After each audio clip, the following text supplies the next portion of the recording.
queridos! O vídeo de hoje é baseado na pergunta da Neiva Merielle. Ela me enviou a seguinte pergunta: eu acho que o que chama a atenção das grandes editoras não é exatamente uma história perfeita, e sim uma grande ideia. Claro que talento é o quesito número 1, mas eu acredito que o que realmente desperta interesse é aquela proposta diferente, original, que foge do mais do mesmo. Você concorda ou discorda? Essa é uma questão bastante interessante de se pensar, porque tanto a técnica de escrita, o jeito como você vai contar a sua história, colocar as palavras no papel, quanto a originalidade da sua ideia, ambas têm um peso muito importante na hora de um editor e até mesmo de um leitor gostar ou não da sua história. Mas e aí, qual dos dois vai pesar mais? De nada adianta você ter uma história extremamente original, criativa, porém mal escrita ou colocada no papel de uma forma bastante fraca. Da mesma forma, não vai adiantar nada você escrever como se fosse um dos grandes poetas e pensadores da humanidade se a sua história realmente não tiver nada a acrescentar, nada a contar para o leitor.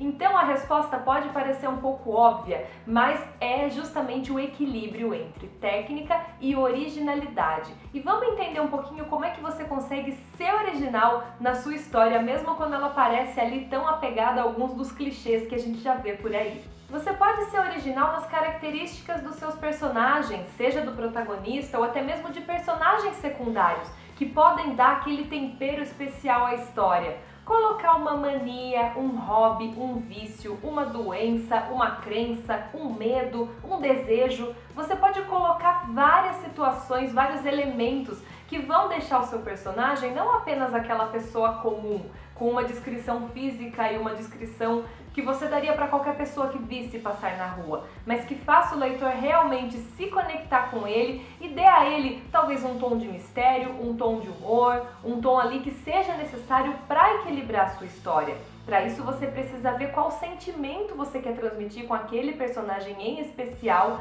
de modo que sempre que ele apareça na história, aquela característica especial apareça junto e de repente o leitor até goste mais dele por causa dela. Você também pode ser original ao descrever ambientes, você não precisa ficar sempre nos mesmos ambientes, casa, ambiente externo, uma escola. Você pode de repente criar novos cenários, cenários interessantes, cenários que talvez nem existam na vida real, mas que ali para o seu personagem é um lugar especial para ele, um lugar que talvez ele mesmo tenha criado, ou mesmo que seja, se for um quarto, uma sala, um jardim, você pode colocar ali nesse ambiente algum elemento que tenha um significado para o seu personagem e consequentemente para o seu leitor também. Você também pode ser original na forma como faz com que as informações às quais o seu personagem precisa ter acesso cheguem até ele.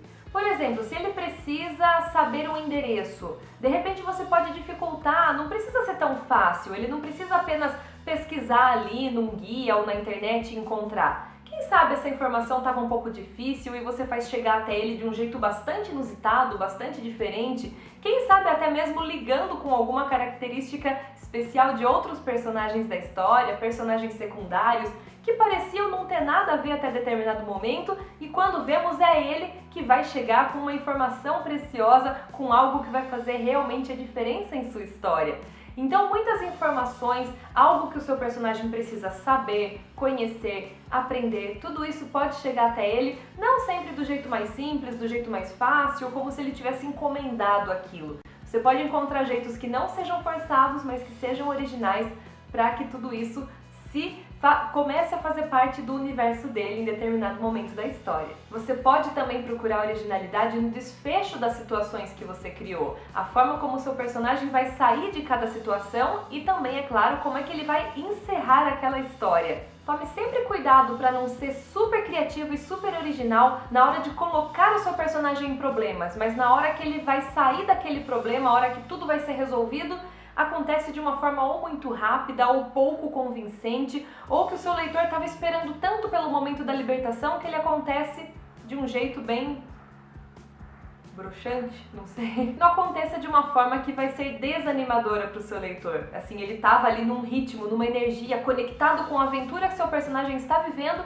e de repente tudo se resolve de forma muito rápida ou bem chata. Cuide então para que os desfechos das situações sejam tão originais e impactantes quanto o começo delas, quanto a forma como o seu personagem entrou nessas situações e como tudo se desenvolveu também. E é claro, você pode ser original também na forma de construir a sua história, construir os capítulos, ligar, fazer passagem de tempo. Então você pode de repente usar sua criatividade um pouco além da história, e sim na estrutura do seu texto, na forma como os capítulos são construídos e desenvolvidos. Isso também é bastante válido, de repente pode chamar bastante a atenção de uma editora e fazer o leitor gostar muito da sua ideia, realmente comprar aquela ideia e passar para os amigos. Quem sabe viraliza. E é claro que uma boa técnica de escrita é importante. Se você tem ideias super originais em mãos, mas você não faz ideia de como colocá-las corretamente no papel, é como você dar diversas das melhores ferramentas de jardinagens na mão de uma pessoa que não faz ideia do que fazer com elas.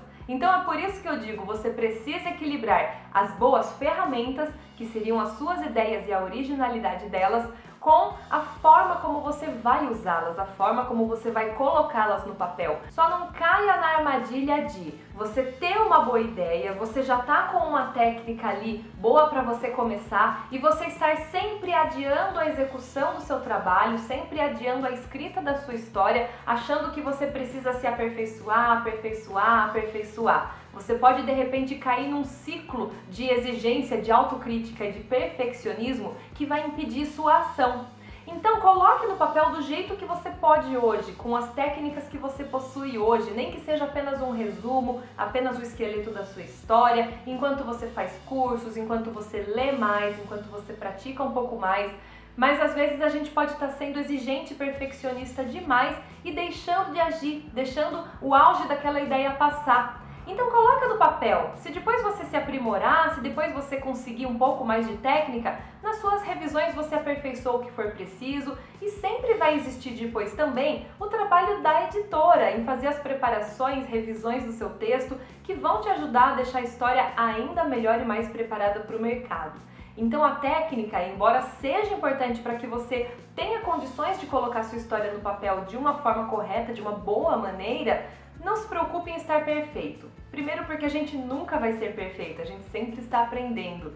E segundo porque nessa busca pela perfeição a gente acaba apenas estudando, apenas buscando, fazendo cursos e nunca colocando em prática. Espero que o vídeo de hoje tenha sido útil para você. Obrigada, Neiva, por compartilhar comigo a sua opinião, por me fazer a sua pergunta e permitir que esse vídeo fosse gravado hoje. Se você também tiver comentários, tiver perguntas, manda para mim aqui nos comentários. Vou adorar também conhecer o seu ponto de vista sobre esse assunto. Então, curte aí o vídeo, comenta e se inscreve no canal para não perder mais nenhum assunto. Um beijo e até a próxima terça-feira.